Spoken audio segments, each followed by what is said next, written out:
Hello दोस्तों, स्वागत है आप सभी का जीके गुरुजी चैनल में। मैं शिवम पांडे आपके लिए लेके आया हूँ लूसेंट जीके से पॉइंट आउट कुछ शॉर्ट नोट्स, जो कि आज हम हिस्ट्री से स्टार्ट करते हैं और धीरे धीरे आपका chapter wise topic wise videos आती जाएंगी जो आपके एग्ज़ाम्स के लिए काफ़ी महत्वपूर्ण होंगी। तो वीडियो को देखें, चैनल को सब्सक्राइब अगर नहीं किया तो आप सब्सक्राइब कीजिए। ठीक है, आइए तो स्टार्ट करते हैं। वैदिक काल आज हमारा टॉपिक है। ठीक है, हिस्ट्री प्राचीन इतिहास का पहला टॉपिक है आज वैदिक काल, जो 1500 ईसा पूर्व से 600 ईसा पूर्व तक था। ठीक है, इसमें दो पार्ट हैं। जो 1500 ईसा पूर्व से 600 ईसा पूर्व के बीच का समय था वो वैदिक काल कहा जाता है। इसमें दो पार्ट हैं। ठीक है, दो पार्ट, पहला जो होता है उसे ऋग वैदिक काल कहा जाता है और उत्तर वैदिक काल। ऋग वैदिक काल में जो वेद और ये सब निर्माण हुए थे या फिर बनाए गए थे, लिखे गए थे। और उत्तर वैदिक काल में जो होता है, उत्तर मीन्स बाद का। ठीक है, तो वैदिक काल के दो भाग हैं, ऋग वैदिक काल और उत्तर वैदिक काल। अब हमको इसमें दोनों के बारे में जान लेना है, थोड़ी थोड़ी बातें जो कुछ इंपॉर्टेंट है, जैसे वेद हो गए, वेदांग हो गए, उपनिषद हो गए और दर्शन हो गए, इन सब के बारे में हमें जानना है। तो आइए स्टार्ट करते हैं। पहला है आपका पहला स्लाइड वेद से संबंधित है। ठीक है, वेद से आपका पहला स्लाइड ये संबंधित है। तो देखते हैं हम, वेदों के संकलनकर्ता जो हैं वो कौन है? वेद व्यास हैं। आपको याद रखना है, ये डायरेक्ट एग्जाम में क्वेश्चन ऐसे ही आते हैं, ये सभी इंपॉर्टेंट है। जितने यहाँ की स्लाइड लगी है वो शॉर्ट नोट्स है और शॉर्ट नोट्स हमेशा इंपॉर्टेंट ही होता है। ठीक है, तो ये वेदों के संकलनकर्ता कौन है? वेद व्यास हैं। वेद शब्द जो होता है वो विद धातु से बना है। ठीक है, धातु मीन्स होती है क्रिया, ये संस्कृत होता है, संस्कृत में धातु कहा जाता है, तो विद धातु से बना है जिसका अर्थ होता है ज्ञान। ठीक, वेद शब्द विद धातु से बना है जिसका अर्थ क्या होता है? ज्ञान। वेदों की संख्या कितनी है? तो वेदों की संख्या आपकी 4 है। और 4 कौन कौन से हैं? तो ये चारों हैं। पहला है आपका ऋग्वेद, दूसरा है सामवेद, तीसरा है यजुर्वेद और चौथा है अथर्ववेद। ठीक है, तो ये 4 वेद हैं आपके। आइए इनके बारे में हम आगे जानते हैं। अगर अभी तक आपने हमारे चैनल को सब्सक्राइब नहीं किया तो दोस्तों चैनल को ज़रूर सब्सक्राइब कीजिए, क्योंकि आगे इससे लूसेंट जीके के शॉर्ट नोट से रिलेटेड वीडियोस आते रहेंगे, तो जिससे आपको आने वाले एग्ज़ाम्स में फ़ायदा मिलेगा। ठीक, आइए आगे शुरू करते हैं। ऋग्वेद। ठीक है, ऋग्वेद के बारे में कुछ इंपॉर्टेंट फैक्ट्स हम जान लेते हैं जो सीधे सीधे एग्जाम में पूछे जाते हैं। अब सीधे क्या पूछे जाते हैं देखते हैं। ये हम, ऋग्वेद विश्व का प्रथम प्रमाणिक ग्रंथ है। ठीक, ऋग्वेद 10 मंडल में विभक्त हैं, जिसमें कितने सूक्त हैं? 1028। ठीक है, 1028, आपको ये याद रखना है। 2 से 7वें तक जो मंडल हैं वो प्राचीन हैं, मतलब पुराने हैं। ठीक है, दूसरे से 7वां तक। देखिए यही होता है मिस्टेक्स, जैसे एग्जाम में क्वेश्चन आएगा तो पूछेगा कि कौन सा मंडल प्राचीन है, तो कौन सा मंडल प्राचीन है तो आप पहला लगा देंगे, जबकि पहला ऐसा नहीं है। ठीक है, पहला बाद में जोड़ा गया है। ठीक, दूसरा और से 7वां जो ये मंडल है आपका, यही प्राचीन है। नीचे देखिए प्रथम व 10वां, मतलब पहला और 10वां मंडल जो है वो बाद में जोड़ा गया है। ठीक है, आइए आगे इंपॉर्टेंट फैक्ट्स के बारे में हम जानते हैं। ये क्या है आपका अगला? ऋग्वेद के तीसरे मंडल में विश्वामित्र द्वारा रचित प्रसिद्ध गायत्री मंत्र है। ठीक है, कौन से मंडल में? ये तीसरे मंडल में। एग्जाम में डायरेक्ट क्वेश्चन आता है कि विश्वामित्र द्वारा रचित प्रसिद्ध गायत्री मंत्र ऋग्वेद के कौन से मंडल में है, तो आपको कौन सा ऑप्शन लगाना है? तीसरा मंडल। ठीक है, ऋग्वेद के 9वें मंडल में देवता सोम का उल्लेख है। किसका? देवता सोम। सोम देवता हैं, उनका उल्लेख किस में है? तो 9वें मंडल में है आपका। आइए आगे पॉइंट देख लेते हैं। नेक्स्ट पॉइंट, ऋग्वेद के 10वें मंडल में क्या है आपका? पुरुष सूक्त है। ठीक है, पुरुष सूक्त, जिसके अनुसार 4 वर्ण विभाजित हैं। पहला वर्ण है ब्राह्मण, क्षत्रिय, वैश्य, शूद्र, ये चारों वर्ण हैं आपके। ठीक है, इनकी व्याख्या है किसमें? 10वें मंडल में। 10वें मंडल के अंदर पुरुष सूक्त है, जिसमें वर्ण व्यवस्था का जिक्र है। ठीक, आपको ये याद रखना है। ऋग्वेद में इंद्र के लिए 250 श्लोक मीन्स 250 श्लोक, अग्नि के लिए 200 श्लोक रचित हैं। मतलब आपको ये एग्जाम में ऐसे आता है कि अग्नि के लिए ऋग्वेद में कितने श्लोक रचित हैं, तो आपको कितना लगाना है? 200। और सबसे ज़्यादा किसके लिए हैं? तो इंद्र के लिए हैं। ठीक है, ऋग्वेद की भाषा जो है ये पद्यात्मक है। पद्य और गद्य दो चीज़ें होती हैं। क्या होती हैं? पद्य और गद्य। तो ये इसकी भाषा क्या है? पद्यात्मक है। इसके पाठनकर्ता को होत्र या फिर होता कहते हैं। तो ऋग्वेद के जो पाठनकर्ता होते हैं उन्हें क्या कहते हैं? होता कहते हैं। आपको ये याद रखना है। अगला पॉइंट हम देखते हैं। दासराग युद्ध, ठीक है, दासराग जो युद्ध है उसका उल्लेख 7वें मंडल में है। यह युद्ध किस नदी के तट पे हुआ था? तो रावी नदी के तट पे हुआ था। रावी का पुराना नाम क्या है आपका? परुष्णी, ये आपको याद रखना है, ठीक है। अगला पॉइंट देख लेते हैं, अगला वेद हम देख लेते हैं। अब इसका पॉइंट तो खत्म हो गया। अब अगला वेद देख लेते हैं आपका यजुर्वेद। तो यजुर्वेद के बारे में हम जानते हैं कुछ इंपॉर्टेंट फैक्ट्स। यजुर्वेद यज्ञ विधियों का वर्णन किया गया है। यजुर्वेद में यज्ञ विधियों का वर्णन किया गया है। तो यजुर्वेद की भाषा गद्यात्मक व पद्यात्मक दोनों है। देखिए ये पूछता है एग्जाम में, बहुत बार पूछा है। जैसे ऋग्वेद में क्या है? पद्यात्मक है, तो ये भी सब वही कर देते हैं, जबकि ये भाषा शैली इसकी दोनों है, ठीक है, गद्यात्मक और पद्यात्मक दोनों है।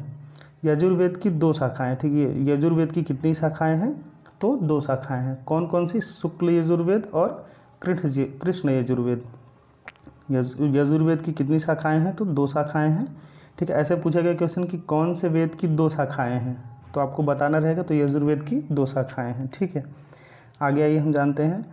तो जो यजुर्वेद के पठनकर्ता होते हैं या पाठनकर्ता जो पढ़ते हैं इसे, उसे क्या कहते हैं? अर्धवयु कहते हैं, ठीक है। अगला वेद हम देख लेते हैं सामवेद, ठीक है। सामवेद के बारे में कुछ इंपॉर्टेंट फैक्ट्स जान लेते हैं हम। तो सामवेद की रचना ऋग्वेद में दिए गए मंत्रों को गाने के लिए की गई थी, ठीक है। तो साम का जो शाब्दिक अर्थ होता है वो गान होता है। गान मीन्स गाना।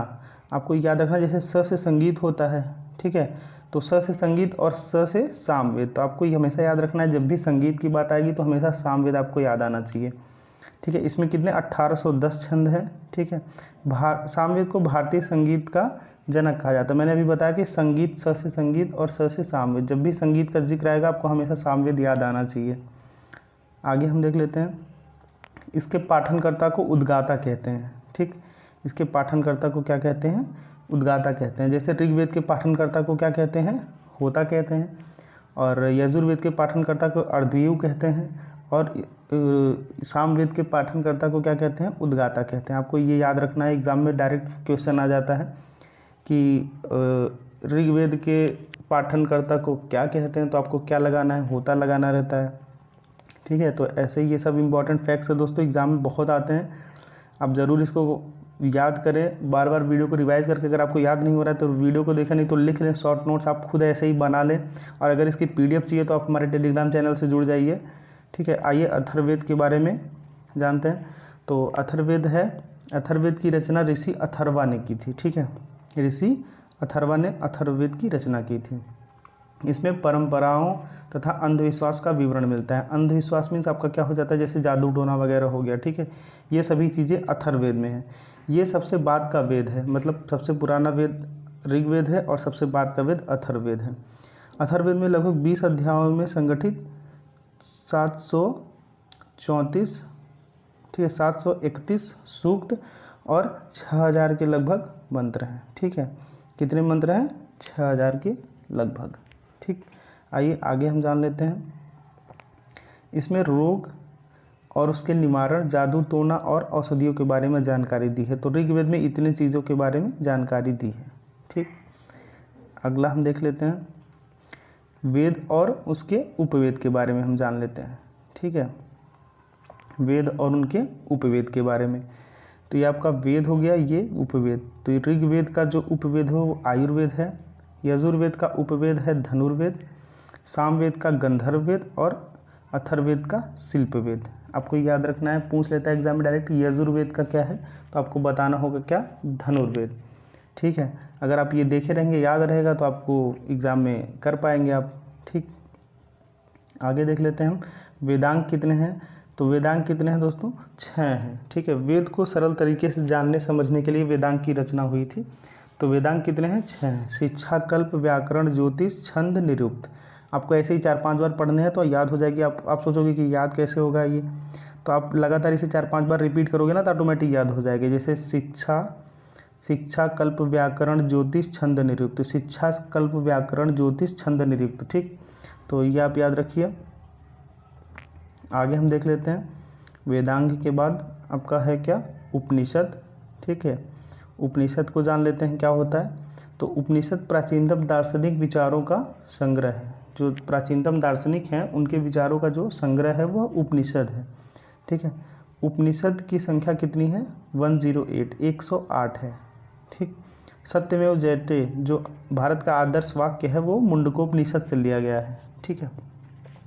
आगे हम देखते हैं मैत्राणी उपनिषद में त्रिमूर्ति और चतुराश्रम सिद्धांत का उल्लेख है। तो जो मैत्राणी उपनिषद है उसमें त्रिमूर्ति और चतुराश्रम सिद्धांत का उल्लेख है। आइए आगे देख लेते हैं। आगे पुराणों के बारे में जान लेते हैं हम। तो पुराण कितने हैं? पुराण टोटल आपके 18 हैं। पुराणों की संख्या 18 है। इसके रचयिता लोमहर्ष या इनके पुत्र उग्रश्रवा माने जाते हैं। ठीक है। लोमहर्ष ऋषि हैं, इनके पुत्र उग्रश्रवा हैं, ये माने जाते हैं इसके रचयिता पुराणों के। ठीक है। मत्स्य पुराण सबसे प्राचीन पुराण माना जाता है। ये मोस्ट इंपॉर्टेंट है, बहुत बार एग्जाम में आया है, क्योंकि पुराणों से यही क्वेश्चन सबसे ज़्यादा आता है कि कौन सा पुराण सबसे पुराना माना जाता है, प्राचीनतम है। तो कौन सा है? मत्स्य पुराण।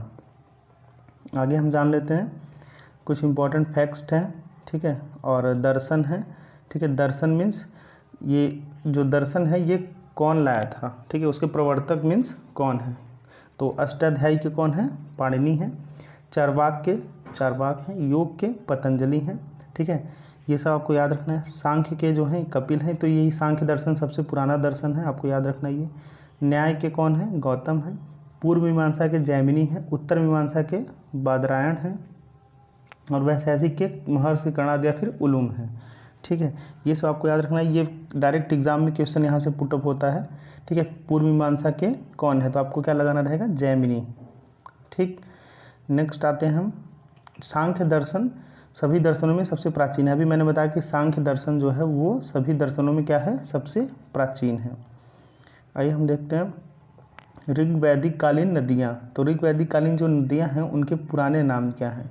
ठीक है। तो वितस्ता किसका नाम है? तो झेलम नदी का नाम क्या है? प्राचीन समय ऋग्वैदिक काल में उसका नाम क्या था? वितस्ता था। अभी जो चिनाब नदी है उसका उस समय ऋग्वैदिक काल में नाम था औस्किनी। रावी जो अभी है वो उसका नाम था परसुणी। सतलज का आपका हो गया शतुद्री। व्यास का हो गया विपाशा। और सदानीरा का हो गया क्या? गंडक। ठीक है। तो जैसे आपको याद रखना है ये, तो आप कैसे याद रखेंगे? आपको याद रखने का तरीका मैं बताता हूँ। जैसे कुछ इसमें से आप कंफर्म याद कर सकते हैं। जैसे देखिए आपको स से सतुत्री हो गया और स से सतलज हो गया। ठीक है। व से विपाशा हो गया और व से व्यास हो गया। तो ये दोनों आपको कंफर्म याद हो गया। ठीक है। और देखिए परुष्णी लास्ट में जो ये ऐसे लिखा है, ठीक है, ऐसे मिला देंगे तो ये वी हो जाएगा ना। ठीक है। तो परुष्णी का हो जाएगा आपका रावी, ऐसे मिला सकते हैं आप। ठीक है। ये तो परुष्णी और रावी ये सब याद हो गया ऐसे। ठीक। तो आप ऐसे या फिर 3-4 बार इसे रिवाइज कर लेंगे तो आप कभी नहीं भूलेंगे। आगे हम कुछ इंपॉर्टेंट फैक्ट्स देख लेते हैं, महत्वपूर्ण बातें जो हैं। तो आइए देखते हैं। ऋग्वेद में सभी नदियों में सरस्वती सबसे महत्वपूर्ण तथा पवित्र नदी मानी जाती है। ऋग्वेद में जो सरस्वती है वो सरस्वती नदी है वो सबसे महत्वपूर्ण तथा पवित्र मानी जाती है। अब आपको लग रहा होगा कि जो पवित्र नदी मानी जाती है उनका जिक्र सबसे ज़्यादा हुआ हो गया, तो ऐसा नहीं है। पवित्र मानी जाती है सरस्वती नदी, लेकिन सबसे ज़्यादा बार जिसका उल्लेख हुआ है वो सिंधु नदी है, आपको याद रखना है। ठीक है। सिंधु नदी का जो उल्लेख है वो ऋग्वेद में सबसे अधिक बार हुआ है। ठीक है। आगे देख लेते हैं हम। ऋग्वेद में गंगा नदी का 1 बार हुआ है, लेकिन आपको देखिए ये यमुना नदी का 3 बार उल्लेख हुआ है। ठीक है। आपको ऐसे एग्जाम में डायरेक्ट आएगा कि यमुना नदी का उल्लेख ऋग्वेद में कितनी बार है, तो आप सोचोगे कि यमुना नदी है तो 1 बार होगा, लेकिन यमुना नदी का 3 बार है, जबकि गंगा नदी का सिर्फ 1 बार है। तो ये इंपॉर्टेंट फैक्ट आपको याद रखना है नदियों के बारे में। ठीक है। आगे हम देख लेते हैं। ऋग्वैदिक काल में गाय को अघन्या माना जाता था। अघन्या में जिसकी हत्या ना की जाए। ठीक है। जिसकी हत्या ना की जाए या फिर जिसे मारा ना जाए पशु में, तो उसे अघन्या माना जाता है। ठीक है। ऋग्वैदिक काल में। आइए आगे देख लेते हैं। महाकाव्य कितने हैं? तो महाकाव्य 2 हैं, ये आपको पता ही होगा, महाभारत और रामायण। महाकाव्य प्राचीनतम महाभारत का जो प्राचीनतम नाम है वो क्या है? जय संहिता है। ठीक है। एग्जाम में आता है कि जय संहिता किस महाकाव्य का पुराना नाम है, तो आपको क्या करना है? महाभारत। विश्व का सबसे बड़ा महाकाव्य है क्या? महाभारत। आपको याद रखना है विश्व का सबसे बड़ा महाकाव्य है। आगे हम देख लेते हैं। तो दोस्तों अगर अभी आपने हमारे चैनल को सब्सक्राइब नहीं किया तो सब्सक्राइब कर लीजिए, वीडियो को लाइक कीजिए, शेयर कीजिए।